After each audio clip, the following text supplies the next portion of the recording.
A major player when it comes to express delivery, courier and shipping services, a lot of the world is probably familiar with Fedex by now. Distinguished by its white, purple and orange branding, this company offers service to over 220 countries and territories. Over the decades, Fedex has had some strong competition, the best known are probably UPS and DHL. But did you know that Fedex almost went out of business? Somehow, its founder turned things around and made it into the giant it is today. Let's find out how this happened. The company was founded in 1971 by a man named Fred Smith. According to Business Insider, while majoring in economics at Yale University in 1962, Smith wrote a paper about the automation of society and the transportation of goods. Smith wrote his paper at the last minute, just before it was due, but the ideas contained within would become the foundation of FedEx operations. At the time, shippers transported large packages by truck or passenger airplanes. Smith thought that it could be done more efficiently by carrying essential items by plane. So, with a strong belief that his ideas could make for a successful business, he started what we know today as FedEx. He recalled that the paper didn't actually get a good grade. Indeed, Smith recalls that he probably got a C grade on this piece of work. After graduating from Yale, Smith didn't start his company right away. Instead, he served time in the Marine Corps for 2 tours of duty in Vietnam. He then bought controlling interest in Arkansas aviation sales in 1971 and worked to establish his vision from there. Initially known as Federal Express, it began operations in 1973.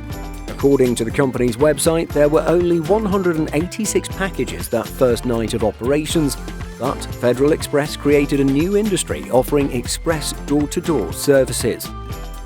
According to Entrepreneurial magazine, Smith raised $80 million in loans and equity investments by the end of 1972.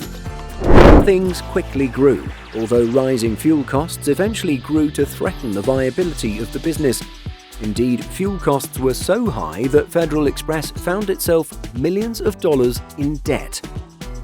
It was at this time that the Organization of Arab Petroleum Exporting Countries announced a total oil embargo against countries who had supported Israel at any point during the Fourth Arab-Israeli War. While the embargo would be lifted in 1974, the price of oil by then had risen by nearly 300%. Investors declined to give Federal Express more money, and as reported by Entrepreneur, bankruptcy was a distinct possibility. The most dramatic part of this story is that Federal Express had just $5,000 left at its lowest point.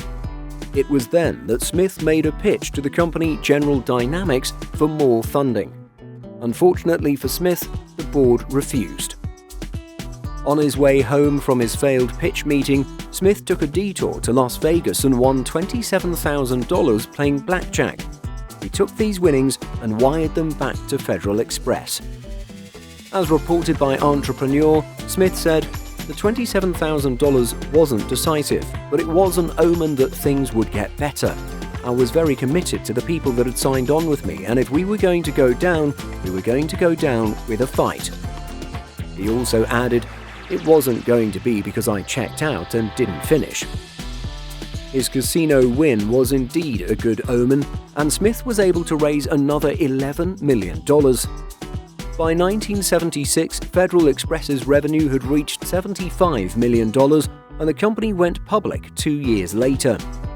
Notably, by the late 1970s and early 1980s, the price of oil was on the decline, lowering the operating costs for the company in the process. It wasn't just the price of oil that was moving in Smith's favor. In 1977, after 2 years of lobbying led by Federal Express, Congress passed a law which substantially deregulated U.S. domestic air cargo transportation. This deregulation allowed Federal Express to fly larger jet aircraft, and the company took delivery of its first Boeing 727 in 1978. 2 years later, the company took delivery of its first wide-body jet aircraft, a McDonnell Douglas DC-10. With more vehicles and faster transportation options, the company continued to expand its offerings. In 1981, it offered an overnight letter option. The following year, priority overnight delivery times were made even earlier so that recipients would get their packages at 10:30 instead of noon. According to the company website, FedEx reported $1 billion in revenue in 1983. Clearly, its services were highly sought after by the public. The company would continue to expand from there. In 1988, a regular trans-Pacific flight service to Japan was launched, allowing the company to get more business from companies doing business in Asia. Growth would continue year after year. Another big achievement took place in 1999 when FedEx opened an express hub at Paris Charles de Gaulle Airport.